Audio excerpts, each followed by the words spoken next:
Alright, here we go. Okay, this is Pre-Calculus section 4.7.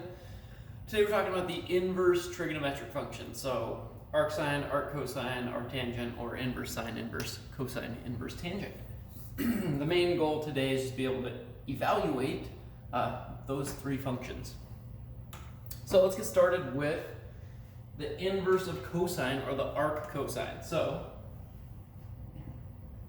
arc cosine of x is the same thing as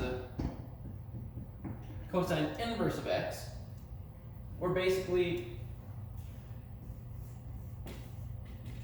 instead of having cosine of an angle equals adjacent over hypotenuse, right? What this is we have the arc cosine, or the inverse cosine of adjacent over hypotenuse of a ratio equals the angle.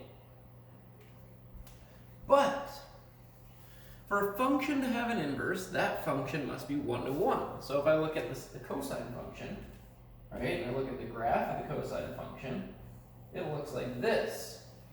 And it is clearly not 1 to 1. All right? You get multiple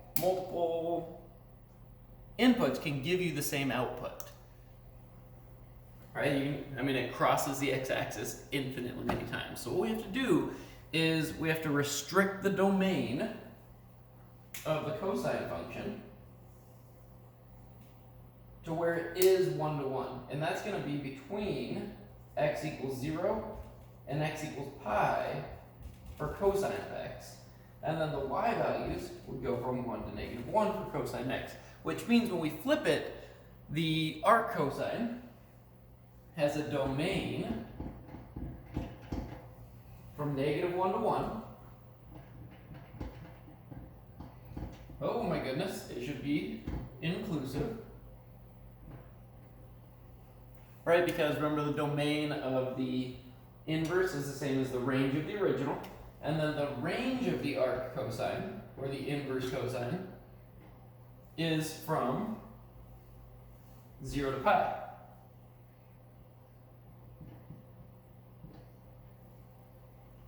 So the outputs for the inverse function are at smallest 0 and at largest pi.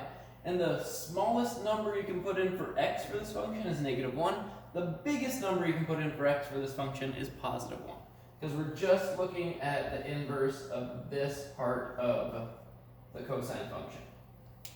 All right, another way to kind of think of this is you can think we've got the unit circle here, right? And the unit circle is 2 pi. And the cosine is the x value on the unit circle. So if I start here at 0, and I go through all of these main unit circle angles, like pi over 6, pi over 4, pi over 3, pi over 2, 2 pi over 3, 3 pi over 4, 5 pi over 6, pi, those all have unique cosine values.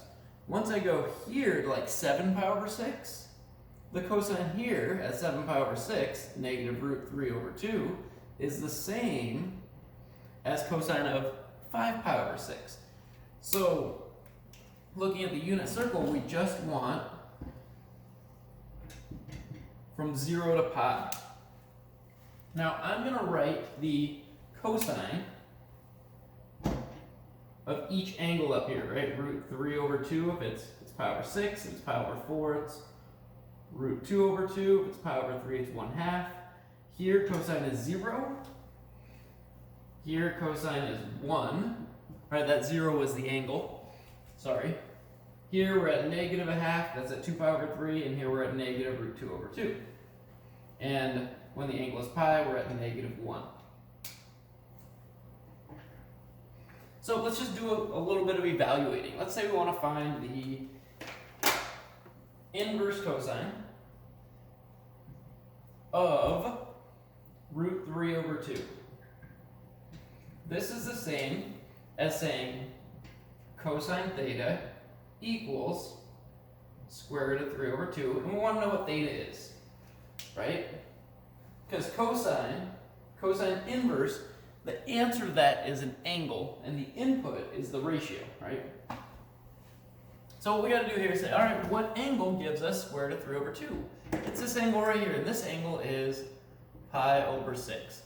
So the inverse cosine or arc cosine of root 3 over 2 is just pi over 6.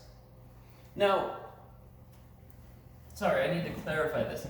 It's answering this equation, solving this equation between 0 and pi. This inverse cosine has a range from 0 to pi, so we're only solving this equation on this interval.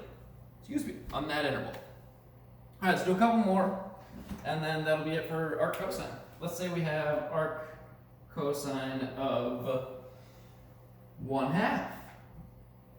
Well, what we do is say 1/2 is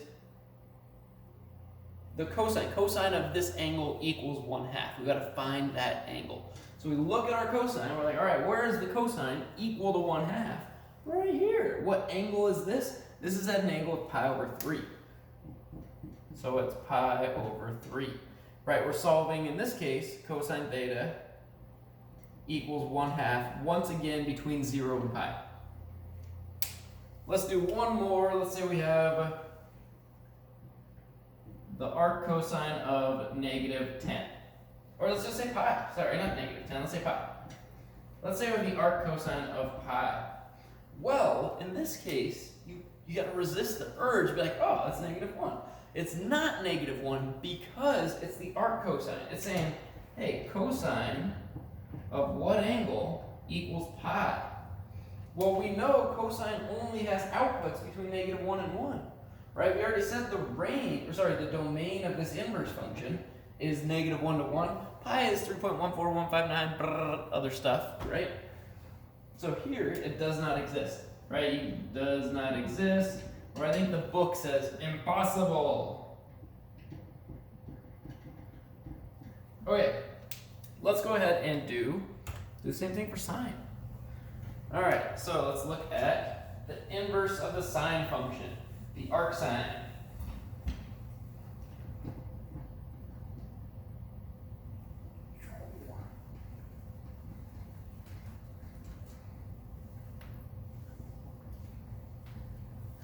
Here we go. All right, so now we're talking arc sine of x, or the sine inverse of x. Now remember, sine of theta is opposite over hypotenuse, so the inverse would be, the sine inverse of an angle. Oh my goodness. I need to just write it and then I'll talk.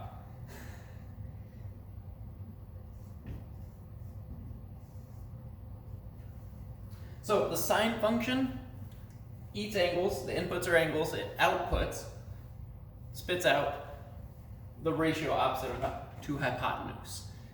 The inverse function eats the ratio of the side lengths, opposite over hypotenuse, and it spits out the angle where it came from, where that ratio came from. So if I look at the sine function, all right, it looks like this. Now what we want is where this function is 1 to 1. Now if I look here, if I start right here, I go up, right, I can get to pi over 2, right? But then we start coming back down and we'd have repeated y values. It's like, ooh, can't have repeated y values because that makes it not 1 to 1. So then if I go back to negative pi over 2, I can see this little S curve gets all of the possible y values for sine. It goes from -1 to 1 between negative pi over 2 and pi over 2.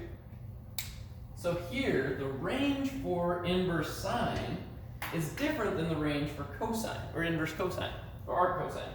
We still have a domain of -1 to 1 for our arc cosine. Remember this here, this is the graph of, this is sine of x right here.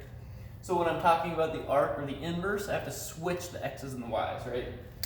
So the domain's still between -1 and 1 for our inverse function. The range, though, is going to be between -pi/2 and pi/2.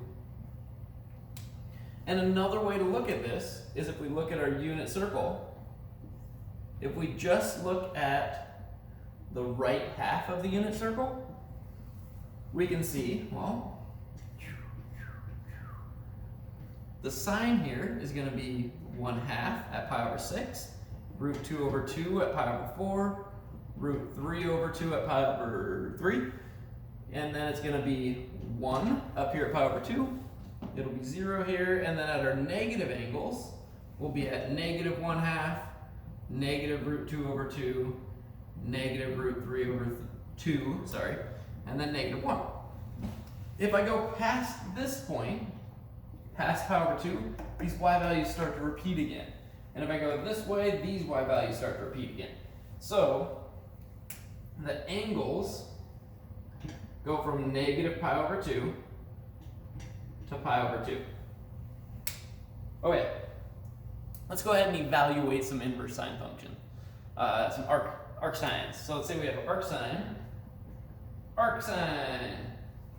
of -√2/2. All right, what this says is sine of some angle equals -√2/2, where the angle is in -pi/2 to pi/2. We want to know what angle between -pi/2 and pi/2 gives us an output of -√2/2 when we take the sine of that angle. So we're like, all right, well, these are all our sines. Right there, that is -pi/4. So arc sine of -√2/2 equals -pi/4.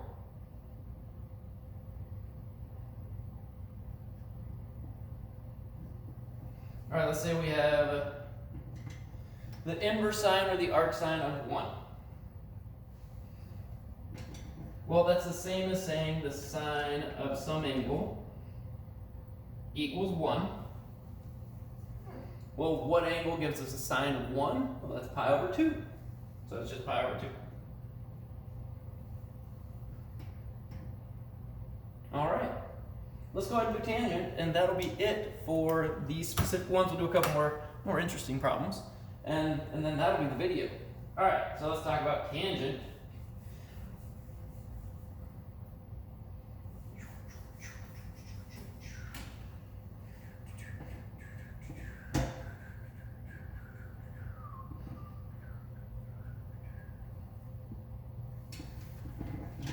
Erasing this stuff.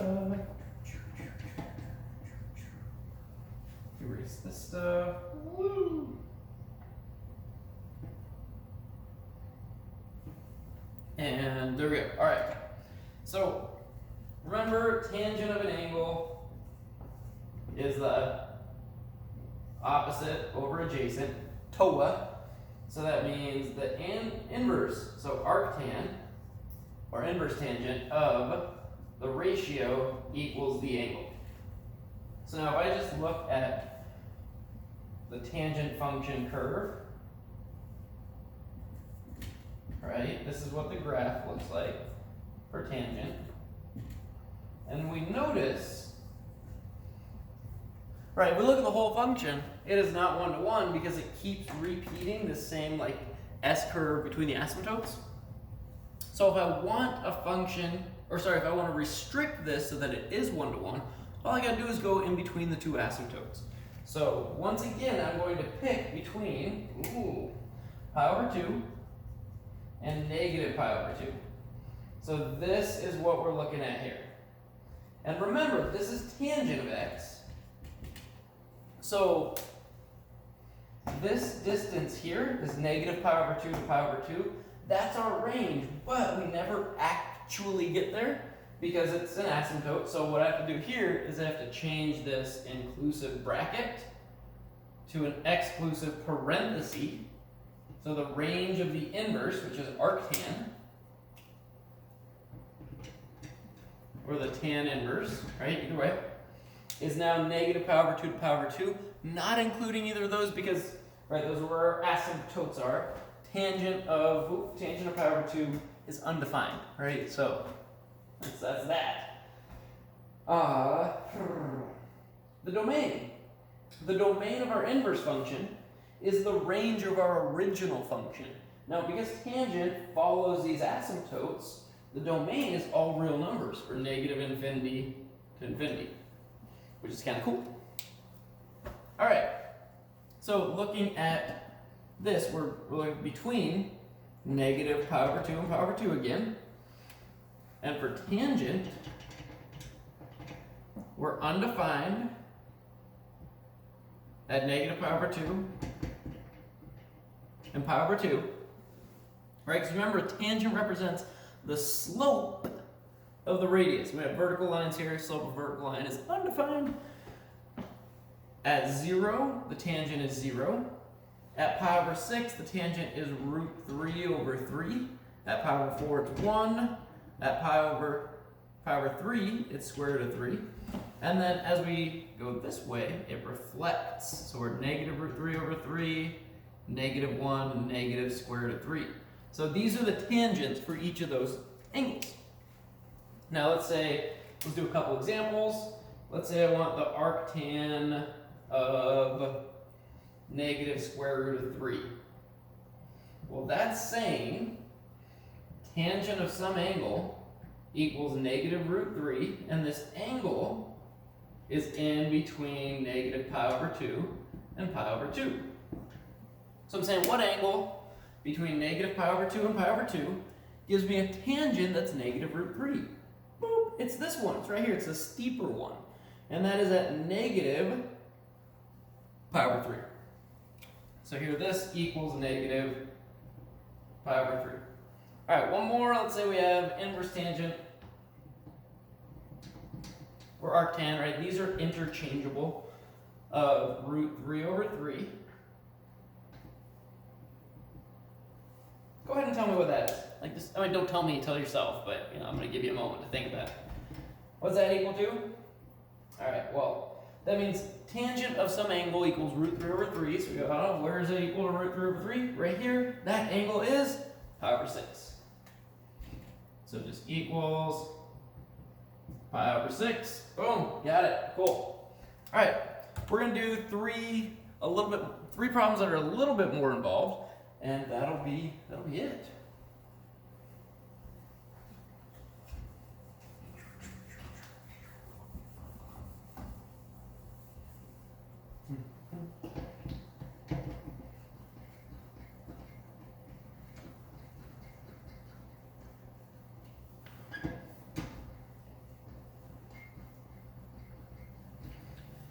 All right, so let's say we want to find the arc cosine of the cosine of 7 pi over 6. This is problem number 1. Now, the arc cosine is the inverse cosine, right? So it's tempting just like cancel them out and say it's 7 pi over 6. But the range, or sorry, the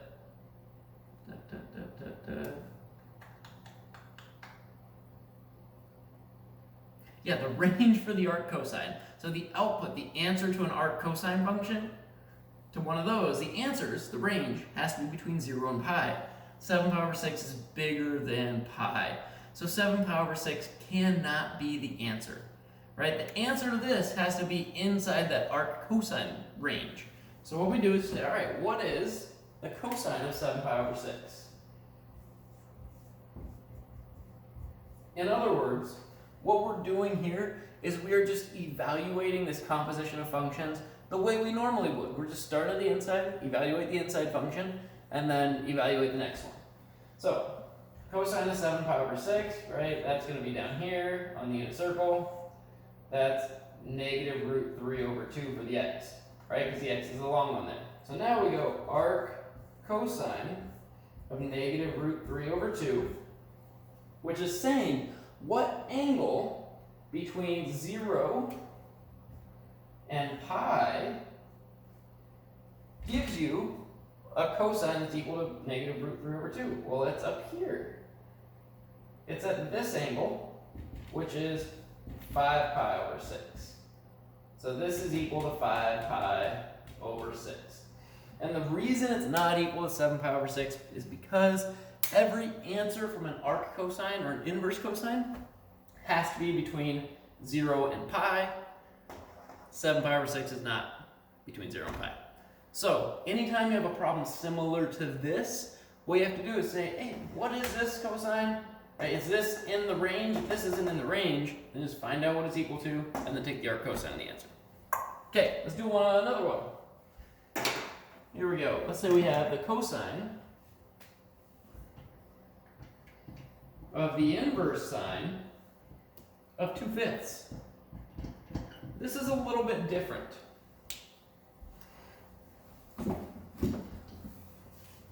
Right, the inverse sine is on the inside, and that's not one of our unit circle coordinates that we're familiar with, right? It's not like a root 3 over 2 or a 1/2 or a root 2 over 2 or a 0 or a 1.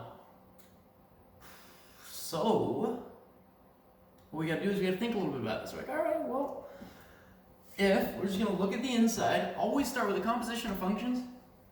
Always start with the first function, the inside function, right? So we're going to start with a sine inverse of x. So you have sine inverse of 2/5 means the sine of some angle equals 2/5. I mean, that's what it means, right? So what we do is say, all right, well, I don't know what this angle is, but I can draw a triangle. Got like 5 here. I've got 2 there. Right, this is our opposite, this is our hypotenuse, because sine so toa so OH, right? Opposite of our hypotenuse is our opposite side, it's our hypotenuse side. And here's the angle, theta. Well, we want the cosine of the sine inverse. The sine inverse of 2/5 is equal to this angle theta. Right? The inverse sine or the inverse cosine or the inverse tangent or the arc instead of inverse, arc sine, it inputs a ratio of side lengths and it outputs an angle. So it's some angle theta. So here what I need to do is I gotta say, well, if this is theta, then I have cosine theta is equal to something adjacent, right? That over 5. And I just got to find out what that a value is. Well, I know a squared plus b squared equals c squared because it's a right triangle. Right? Square that's 4, square that's 20, square that's 25. Take away 4. We get a squared equals 21. A equals root 21. So, cosine theta, or cosine of sine inverse of 2/5 is root 21 over 5. And that's it. That's our answer. So with this one, what we had to do is we had to realize what that sine inverse is saying. It's saying this is the ratio of opposite over hypotenuse for some right triangle, and the sine inverse of that ratio is this angle. So I'm taking the cosine of this angle on this triangle. Once I have this triangle drawn, I can find the adjacent side of the angle and then find the cosine. All right, let's do a little bit more. Stack it to the next level. Here we go, we have sine of arc tangent of x over 10. Yeah. We want to know what that is. Well, arc tangent of x over 10 is going to equal some angle theta, where the x over 10, because it's tangent, toa, is our opposite over adjacent. So we're going to take the same strategy, where we're going to make a triangle, and we're going to have the opposite, we're going to have theta, and theta equals arc tan of x over 10. That's an x, x. So opposite over adjacent, opposite is x, adjacent is 10. Well, if I want the sine of that angle, I need to know what the hypotenuse is, right? The hypotenuse, h, or c, if you want to go a squared plus b squared equals c squared. I'm going to call it h because, well, it's an h. Well, that means 10 squared plus x squared equals h squared. We're like, uh-oh, yikes. Right here, we get something that its answer isn't a number. Our answer is going to involve an x, and that's okay. This is math. This is like where algebra starts getting a little more interesting. So, if I want to know what this hypotenuse is, if I want to know what h is equal to, it's equal to, well, the square root of 10 squared plus x squared. So h is the square root of 10 squared plus x squared. That's this up here. Well, now if I want to know the sine of this angle, because this angle, remember, is the arctan of x over 10, sine of the angle is going to be the opposite over the hypotenuse. So x over square root of 10 squared plus x squared. And then now we have the option of rationalizing the denominator. I think the book would accept something like this, but we can always we can always rationalize the denominator by just multiply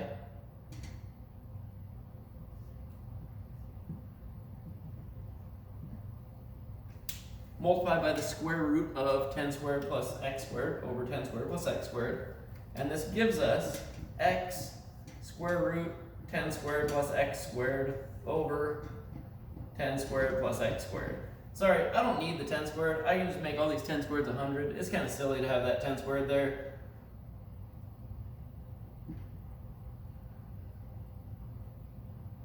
Right, 100. 100 plus x squared. And that would be our answer. Sine of theta, or, right, where this is theta, the sine of arctan of x over 10 is equal to x times square root of 100 plus x squared over 100 plus x squared. Or it could just be x over square root of 100 plus x squared. All right, that's it. Hopefully that's enough for you to get all the homework done. The problem like this will be tricky. Do your best. And remember, I've got office hours. All right, have a good one. Thanks for watching. You're awesome.